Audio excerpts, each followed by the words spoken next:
어느 작은 마을, 깊고 어두운 숲의 가장자리에는 오래된 폐가가 하나 있었습니다. 그 집은 오랜 세월 동안 아무도 살지 않았고 사람들은 그곳을 불길한 집이라 불렀습니다. 이 마을 사람들은 밤이 되면 그 집 근처에 가지 않았고 숲속에서 이상한 소리들이 들려온다며 두려워했습니다.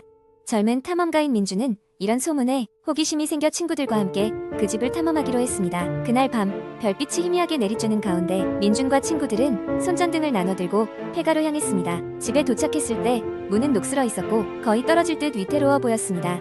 마치 세월의 흔적을 그대로 품은 채 그곳에 남아있는 듯했습니다. 친구들은 하나둘씩 집 안으로 들어갔습니다. 안은 먼지와 거미줄로 가득했고 실내는 차가운 공기로 가득 찼습니다. 벽에는 오래된 사진 액자들이 걸려 있었고 그 안에 인물들은 오랜 세월 동안 잊힌 모습처럼 희미하게 보였습니다. 민주는 커다란 거실에 있는 잘 닦이지 않은 피아노가 눈에 띄었습니다. 그는 피아노로 다가가 먼지를 털어내고는 조심스레 건반을 눌렀습니다. 낮은 음이 울리며 집안에 부드럽게 퍼졌습니다. 그 순간 어디선가 귓가에 속삭이는 소리가 들려왔습니다. 돌아가라. 여기 있지 말아라. 민주는 순간적으로 몸이 굳어졌지만 이를 단순한 환청이라고 치부했습니다. 하지만 다른 친구들도 이상한 기분을 느낀 듯했습니다. 한 친구는 차가운 쇳덩이를 거실 바닥에서 발견했습니다. 그 쇳덩이는 오래된 열쇠였고 그 열쇠에는 복잡한 문양이 새겨져 있었습니다.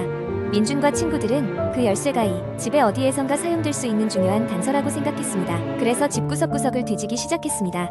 오래되고 삐걱거리는 나무 계단을 따라 2층으로 올라갔을 때 그들은 작은 문 하나를 발견했습니다. 문은 낡아서 거의 열리지 않을 것처럼 보였지만 친구들 중 가장 힘이 센 세훈이 열쇠로 문을 열어보려고 했습니다. 열쇠를 돌리자 오래된 잠금 장치가 서서히 풀리며 문이 열렸습니다. 그들이 목격한 것은 바로 오래된 다락방이었습니다. 다락방은 다른 방들과는 달리 정리가 잘 돼 있고 무엇인가 비밀스러워 보였습니다. 가운데에는 고풍스러운 나무 상자가 놓여 있었고 상자는 자물쇠로 단단히 잠겨 있었습니다. 민주는 주머니에서 찾은 열쇠로 자물쇠를 열어보려 했습니다. 그런데 상자를 열자 그 안에서 이상한 일기장과 함께 낡은 인형 하나가 나타났습니다. 일기장을 펼쳐보자마자 그들의 피부에 소름이 돋았습니다. 일기장에는 한 소녀가 쓴 듯한 글이 있었습니다. 그녀는 이상한 환영을 보았고 자신을 이 집에 가둔 무엇인가로부터 도망치고 싶다는 내용이 써 있었습니다. 그리고 마지막 페이지에는 그날 밤 나는 이곳에 갇히고 말았다. 영원토록 이라는 문장이 있었습니다. 그 순간 집안 전체가 떨리는 듯한 소리와 함께 거대한 충격이 있었습니다. 마치 집 전체가 꿈틀거리는 것 같았고 친구들은 이 기묘한 공간에서 벗어나야 한다는 것을 알았습니다.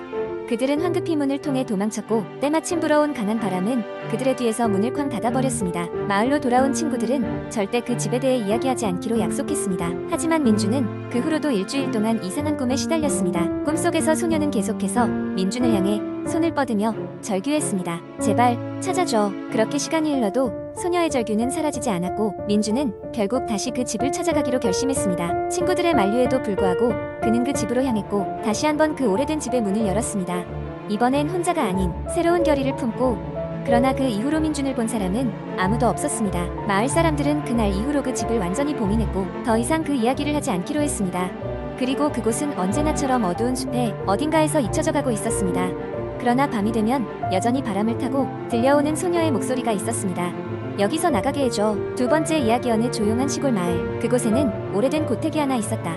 그 집은 마을 사람들 사이에서 무언가 꺼림칙한 이야기들이 떠돌았고 아이들은 그곳을 지나갈 때마다 뒤를 돌아보곤 했다. 그 고택은 100년이 넘는 세월 동안 같은 자리에서 세월의 풍파를 견뎌왔지만 아무도 살고 싶어 하지 않았다. 이유는 단 하나, 그곳에서 그날 이후로 사람이 살지 않았기 때문이다.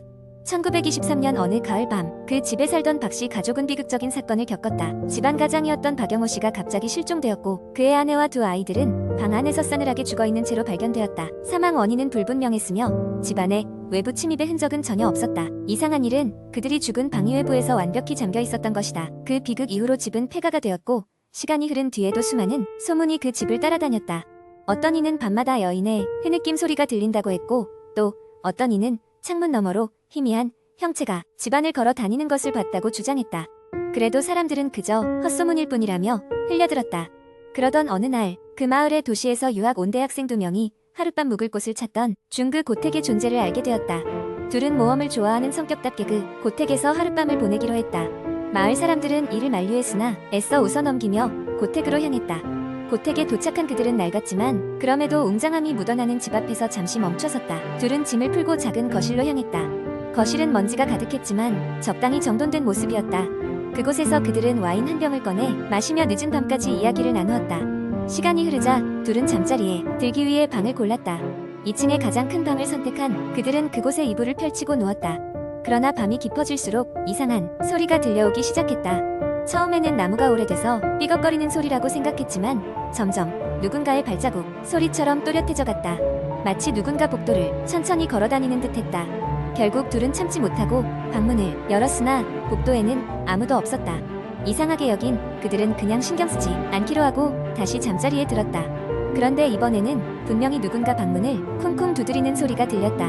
두려움에 떨면서도 용기를 내어 문을 열자 복도 끝에는 희미한 그림자가 존재하고 있었다. 그리고 그 순간 집안의 모든 불이 꺼져버렸다. 결국 다음날 아침이 되어 마을 사람들은 고택으로 몰려갔다. 이상하게도 대학생 둘은 아침이 되어도 고택에서 나오지 않았다. 그들을 찾아 집안을 뒤진 끝에 사람들은 그들이 누워있던 방을 발견했다. 방 안에는 어지럽혀진 자취도 없이 그저 두 사람의 빈 침낭만 놓여 있었다. 그들은 흔적도 없이 사라져버린 것이었다.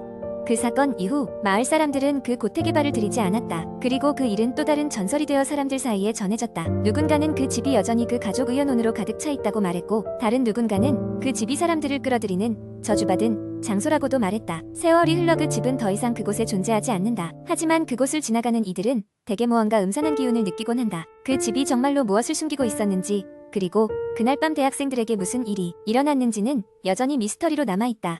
세 번째 이야기, 한국 인터넷에는 다양한 공포썰이 돌아다니고 있으며 그중 일부는 사람들에게 깊은 인상을 남기곤 합니다. 이러한 이야기들은 때때로 미스터리하고 소름 끼치며 때로는 상상력을 자극하는 요소로 가득 차 있습니다. 다음은 그러한 공포썰의 예시입니다. 한적한 시골 마을에 위치한 오래된 집이 하나 있었습니다. 이 집은 수십 년 동안 비어 있었고 마을 사람들은 이 집을 피해 다녔습니다. 이유는 불분명했으나 이곳을 지나칠 때마다 차가운 바람이 불어오고 간혹 이상한 소리가 들린다고 했습니다. 그러던 어느 날 도시에서 온 젊은 남자 철수가 이 집을 사서 리모델링을 하고 살기로 결심했습니다. 마을 사람들은 철수에게 조심하라고 충고했지만 그는 그런 이야기들을 미신으로 치부하며 웃어 넘겼습니다. 집에 처음 들어간 날 철수는 집안이 생각보다 깨끗하고 넓어 만족했습니다. 그러나 그 첫날 밤부터 이상한 일들이 벌어지기 시작했습니다. 바람 한 점 없는 날씨였지만 창문이 흔들리며 삐걱거리는 소리가 들렸습니다. 처음에는 바람 때문이라고 생각했으나 날이 갈수록 소리는 더욱 뚜렷하고 빈번해졌습니다. 어느 저녁 철수는 자신의 방에서 낮잠을 자고 있었는데 문득 깨어보니 방 안이 싸늘했습니다. 눈을 뜨자마자 그는 깜짝 놀랄 수밖에 없었습니다. 천장에서 사람의 얼굴이 내려다보고 있었기 때문입니다. 그는 비명을 지르며 자리에서 벌떡 일어났지만 정신을 차리고 보니 아무것도 보이지 않았습니다. 꿈이라기엔 너무나도 생생한 경험이었습니다. 이후로도 이상한 일들은 계속되었습니다. 통화를 하던 중 전화기가 갑자기 끊기는 것은 물론 집안에 아무도 없는데 발소리가 들렸습니다. 가끔은 누군가 자신의 이름을 부르는 것 같은 속삭임이 들리기도 했습니다. 철수는 점점 신경이 날카로워졌고 잠을 이루지 못하는 날이 많아졌습니다. 결국 철수는 이 집에 얽힌 비밀을 알아보기로 결심하고 마을의 오래된 기록을 뒤적이기 시작했습니다. 놀랍게도 이 집에는 불행한 가족사가 얽혀 있었습니다. 과거 이 집에는 4명의 가족이 살고 있었는데 어느 날 밤 갑작스러운 화재로 그들 모두 집에서 목숨을 잃었다는 것이었습니다. 그 이후로 집 주변에서는 종종 그 가족의 목소리가 들리거나 그들의 모습이 목격되었다고 합니다. 철수는 이 사실을 알고 나서 집을 떠날 결심을 했습니다. 떠나기 전 그는 집안의 귀신들에게 그동안 불편을 드려 죄송하다는 메시지를 남겼습니다. 이후 철수는 그 집을 떠났고 그의 이야기 또한 마을 사람들 사이에서 별하별 소문으로 남게 되었습니다. 이후 그 집은 다시 비워졌고 마을 사람들은 다시금 그 집을 피해 다녔습니다.